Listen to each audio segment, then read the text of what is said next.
Missing the party. Come on. Greetings, tribe, and welcome to Snackin with Ortega. I'm your host of extraordinary magnitude, Ortega LaTrobe, and today we're making bacon. Folks, if you like what we're doing here, the best way to show your support, help our channel grow, is to like, share, drop a comment, and of course, subscribe. Now, I certainly hope you don't think I'm out in the slaughterhouse cutting some pig up and gonna cure it and all that, because we ain't gonna be doing that. I'm just talking about cooking some bacon, but we're gonna be baking the bacon in the oven because I think it's a cool way to do it and more people should know about it. And here's what we're gonna need. Baking sheet, rack, it goes in the baking sheet. Parchment paper, it goes under the rack on the baking sheet. Bacon, you put your bacon on the rack over the parchment paper in the baking pan. Now, the parchment paper will catch all the good bacon fat that drips off, and then you can take and drain it into a glass or a jar or something and keep it on your stove for cooking later on.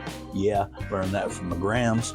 Also, today I'm not using your standard sliced bacon. I'm using these uncured bacon ends from Beeler's. It's a pork place that provides all the pork for the Pioneer Co-op, new Pioneer Co-op, mind you, not the old one. Not that there ever was one before the new one, so I don't know why it's the new one when there wasn't one. Anyway, it's they have really good pork products.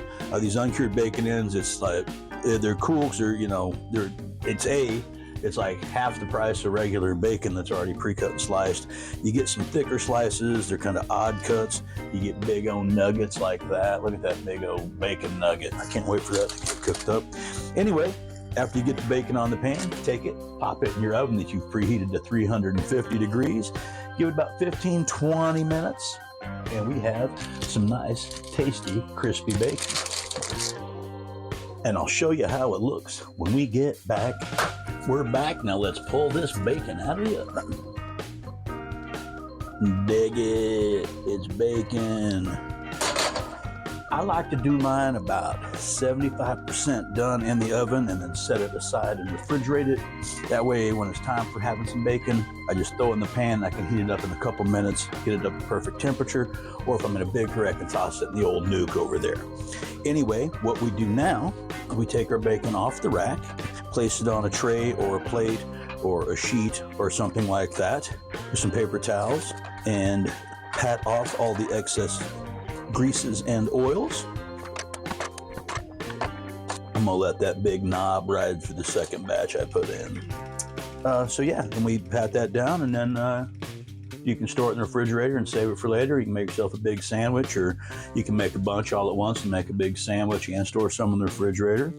I am gonna throw another batch on, get it in the oven, let that cool down, and we'll come back and get a good bite. Bacon, baby, a nice big plate of bacon. Sometimes I'll do 2 or 3 pounds at a time, so I have it stacked up in the fridge for later. Now, if you're going to be storing this, what I suggest, take yourself a container about this size so you can put your strips in. Lay 2 or 3 strips of bacon down, cover it with a little bit of wax paper.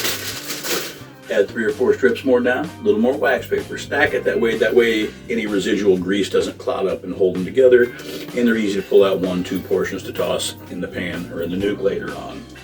And that's a hint from me. And you don't have to do it that way.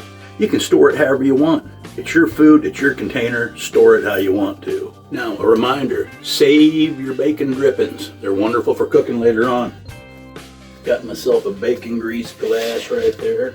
Gonna put it in the sink just in case there's any spillage. You don't want to, spatter grease all over your goodies.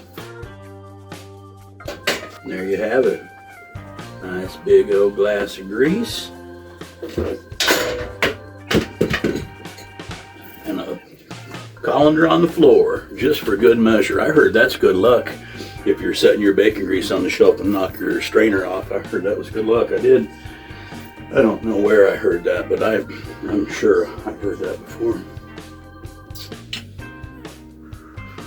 Anyway, that bacon grease is really good for frying taters, let me tell you. Slice them up nice and thin, crisp them up, little onion, little pepper.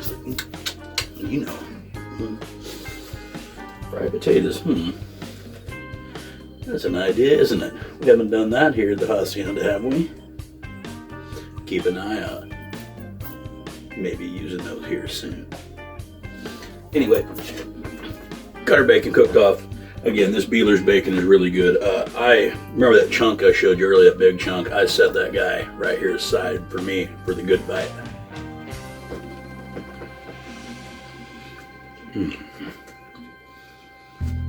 Everybody go fucking bacon. All right, man. It's bacon. It's done in the oven. Benefits. Your house still smells like bacon, but no grease in the air, no spatter, no burn my chest with the grease. None of that, because it's in the oven. Low temp, slow cook, you know. You got bacon, just like that. So, thank you for spending your time here at the Hacienda with me here today. This is Bacon. I'm Ortega LaTrobe, and you've been snacking with Ortega.